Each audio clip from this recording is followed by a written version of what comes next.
لیا. اب تو بہت موسیٰ علیہ السلام تو بہت بڑی ہستی، اللہ کے نبی، بہت برگزیدہ شخصیت، بڑی عظیم ذات، یا تو معمول بن گیا ہے.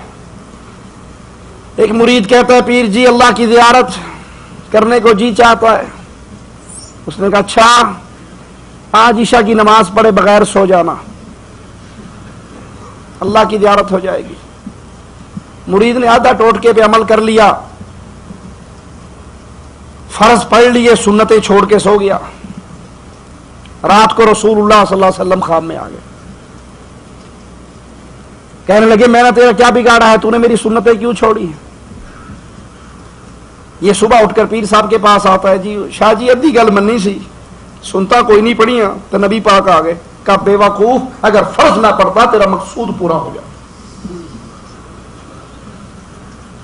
موسیٰ علیہ السلام کی آوازیں پہ غور کیجئے. اے اللہ میں تجھے دیکھنا چاہتا ہوں. مالک کا جواب بھی سنیے، لن ترانی، تو نہیں دیکھ سکتا. دنیا کی اس آگ سے کوئی اللہ کا دیدار نہیں کر سکتا. اہل ایمان جنت میں اللہ کا دیدار کریں گے. اللہ کے نبی علیہ السلام نے فرمایا جیسے تم 14ویں کے چمکتے ہوئے چاند کو دیکھتے ہو اور تمہیں کوئی تکلیف محسوس نہیں ہوتی اس کو دیکھنے میں، قیامت کے دن تم ایسے اپنے اللہ کا دیدار کرو گے. اللہ اپنے بندوں کو بلائے گا، اکٹھا کرے گا یوم مزید، عنایتوں والے دن. کہے گا مانگو میرے بندوں کیا مانگتے ہو. بندے کہیں گے اللہ تو نے ہماری خطا نہیں معاف کی، تو نے ہماری نیکیوں والے پلڑے کو بھاری نہیں کیا، تو نے ہمیں جنت میں داخل نہیں کیا، جہنم سے نہیں بچایا.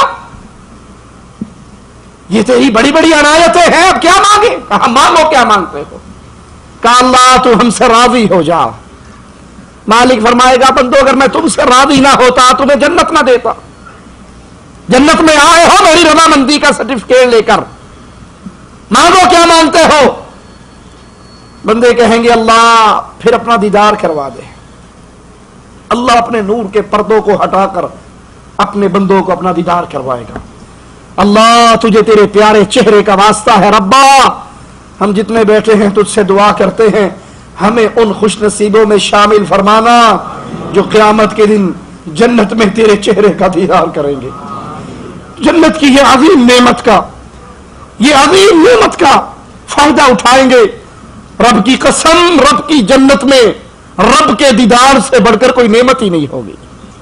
جنتی سب کچھ بھول جائیں گے اپنے اللہ کے چہرے کا دیدار کریں. یہ نعمت جنت میں ملے گی. دنیا کی آنکھ سے دنیا میں رہتے ہوئے کوئی اللہ کو نہیں دیکھ سکتا. نبی نے کہا اے اللہ میں تجھے دیکھنا چاہتا ہوں. مالک نے فرمایا لن ترانی، اے موسیٰ تو مجھے نہیں دیکھ سکتا. مولوی طارق جمیل صاحب کہتے ہیں اپنے بیان میں دعا مانگتے ہوئے اے اللہ تیرے پاؤں پکڑنے کو جی کرتا ہے. کہ اللہ آیا ہماری ضد مان لے تو ہمارے سامنے ہوتا، ہم تیرے پاؤں پکڑ لیتے، ہم تجھ سے چمٹ جاتے، ہم ضد کرتے، ہم روتے دھوتے، ہم لوٹ پوٹ ہوتے ہیں تیرے آگے پیچھے. یا اللہ ہم شور مچاتے ہیں. اللہ نبی کو کہہ رہا ہے نبی تو مجھے دیکھ نہیں سکتا، اور یہاں دعوے دار رب کے پاؤں پکڑنے کے کہہ رہے ہیں تیرے پاؤں پکڑنے. لا حول ولا قوت الا باللہ. موسیٰ علیہ السلام نے فوراً اپنے جملوں سے توبہ کی اور کہا اللہ میں ایمان لانے والوں میں سب سے پہلے ایمان لاتا. موسیٰ علیہ السلام جب طور پہ گئے ہوئے پیچھے قوم کو ہدایت کر گئے تھے کہ ہارون علیہ السلام تمہارے پاس ہے، ان کی بات ماننا، میرے پیچھے یہ تمہاری نگرانی کریں گے. سامری جادوگر اس نے موسیٰ علیہ السلام کی قوم سے وہ زیورات جو لیے پھرتے تھے وہ سونا لیا اور ان کو ایک بچڑے کی شکل میں ڈھال لیا. پھر اس کے اندر ایک مٹھی مٹی کی پھینک دی جس سے آواز نکلنے لگی.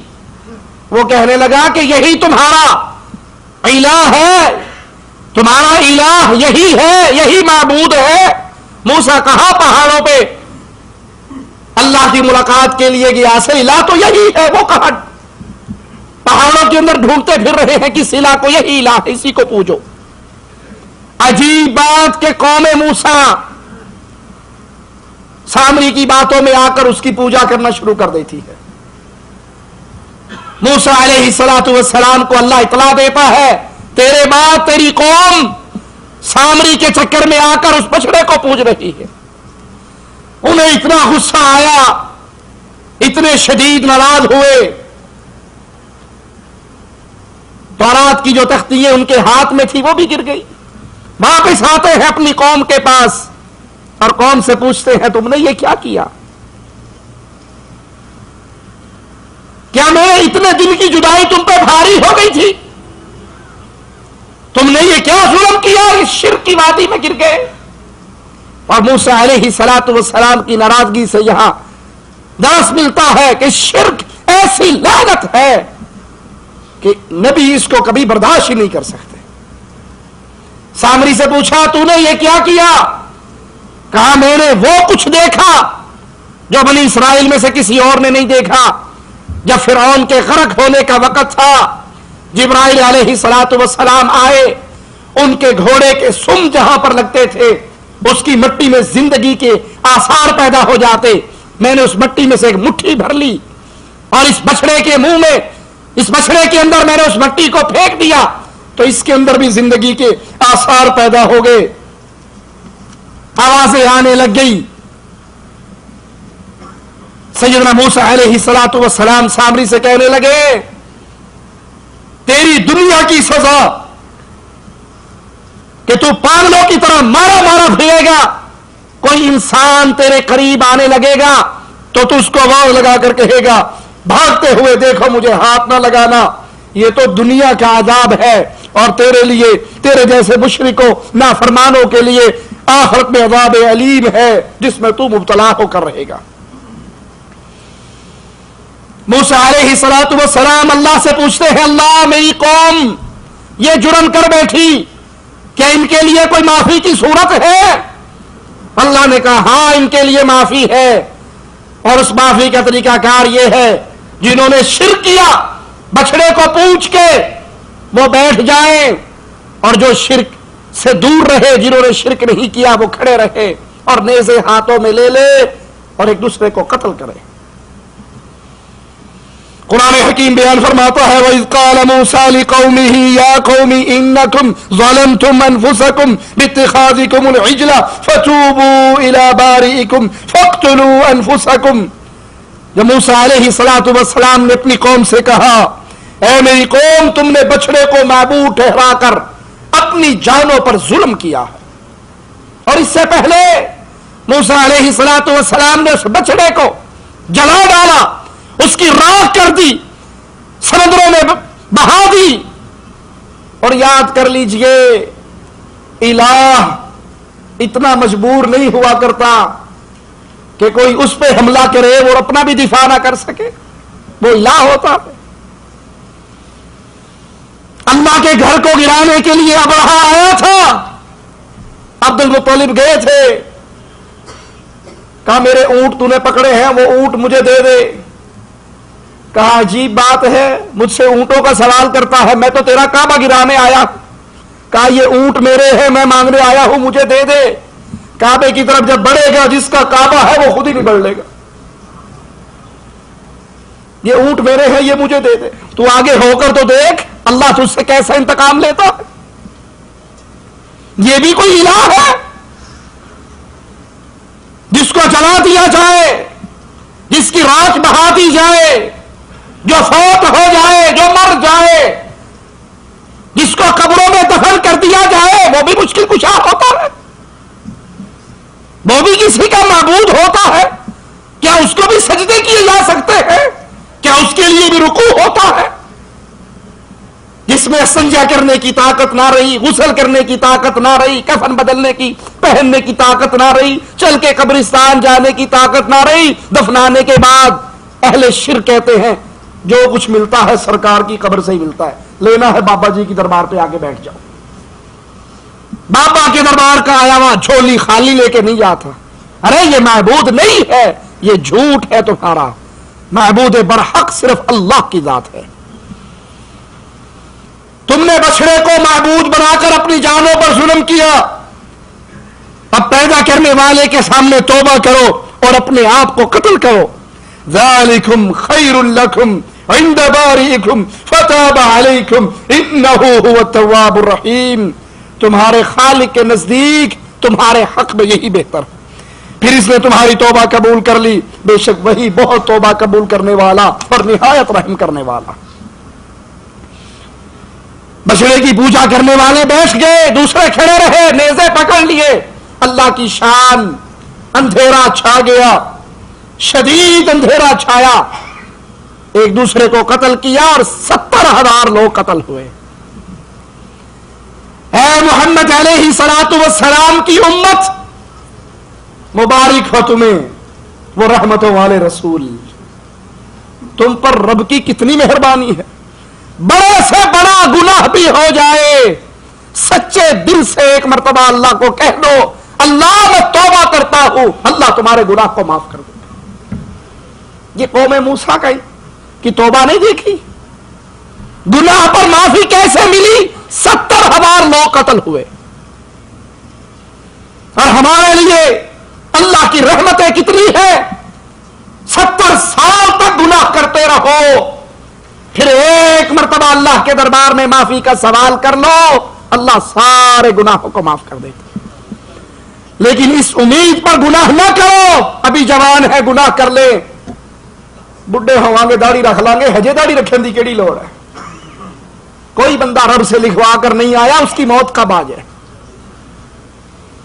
اس نیت میں نمازیں نہ چھوڑو کہ جب بوڑھے ہوں گے کام ہی کوئی نہیں ہوگا، کروں بھی ویلے، دکانوں بھی ویلے، مسیطے ہی پہ رہے گے، پھر کیڑے کام ہونا، پھر دکانداری کرنی۔ جب بوڑھے ہو جائیں گے نہ کرکٹ میچ میں دیکھنے کو دل کرے گا، پلے کوئی شے رہے گی نہیں، نہ گانے سننے کو دل کرے گا، اور وہ تسبیح پکڑ لیں گے، اللہ اللہ خیر چلو، مسجد سے آئے مسجد گئے، مسجد سے آئے مسجد گئے۔ ارے کوئی لکھوا کر لایا ہے، بوڑھا ہو کے مرے گا۔ اس امت کے لیے اللہ کی رحمت ہے، معافی مانگنے پر گناہ معاف، لیکن گناہوں کی توبہ کی امید پر گناہوں کی وادی کے اندر نہ گرے رہو۔ یونس علیہ الصلوۃ والسلام اللہ کے بڑے پیارے بندے اپنی قوم کو دعوت توحید دیتے رہے، شرک سے روکتے رہے، قوم نہ ماننے پر آئی، ایک دن نکل پڑے اور ان کو کہہ کر نکلے کہ 3 دن کے اندر اندر تمہارے اوپر عذاب آ جائے گا، اللہ کی وحی کا انتظار کیے بغیر چل پڑے، دریائے فرات پہ آئے، مسافروں کی کشتی تیار، یہ بیٹھ گئے کشتی میں، کشتی جب پہنچی اندر پانی کے، تیز ہواؤں نے گھیر لیا، کشتی والے اپنے عقیدے کے مطابق کہنے لگے لگتا ہے کوئی غلام اپنے آقا سے بھاگ کر آیا ہے اور وہ ہمارے درمیان موجود ہے۔ یونس علیہ الصلوۃ والسلام نے ان کا یہ جملہ سنا تو کہنے لگے اللہ کی وحی کا انتظار کیے بغیر تو میں نے اپنی قوم کو چھوڑا ہے۔ کہنے لگے کشتی والوں وہ غلام میں ہوں، لیکن ان کی عزت، ان کی بزرگی، ان کی شان، ان کا مرتبہ دیکھ کر کشتی والے ماننے پر تیار نہ ہوئے۔ کہا قرآن نکالتے ہیں، پرچیے لکھتے ہیں، کس کا نام نکلتا ہے، 3 مرتبہ، تینوں مرتبہ نام یونس علیہ الصلوۃ والسلام کرے۔ انہوں نے اٹھایا، پانی میں پھینک دیا، یا یونس علیہ السلام نے خود چھلانگ مار دی۔ اللہ نے مچھلی کو حکم دیا، وہ مچھلی آئی اور نبی کو نگل کے پانی کی تہ کے اندر جا کر بیٹھ گئی۔ اب یہ اللہ کی طرف سے حکم تھا، وہ مچھلی کی خوراک نہیں تھے، بلکہ اللہ نے ان کو اس مچھلی کے پیٹ میں قید کر کے اس پانی کی تہ میں بٹھا دیا۔ پانی کی تہ میں جب پہنچے تو بجریے کنکریے اللہ کی تسبیح بیان کر رہی۔ یونس علیہ الصلوۃ والسلام نے بھی اس اندھیرے کے اندر سے آواز لگائی۔ مالک کا فرمان سنیے، وَظَنُّونِ إِذْ ذَهَبَ مُغَاضِبًا فَظَنَّ أَن لَّن نَّقْدِرَ عَلَيْهِ فَنَادَىٰ فِي الظُّلُمَاتِ أَن لَّا إِلَٰهَ إِلَّا أَنتَ سُبْحَانَكَ إِنِّي كُنتُ مِنَ الظَّالِمِينَ۔ اور مچھلی والے کو یاد کرو جب اپنی قوم سے ناراض ہو کر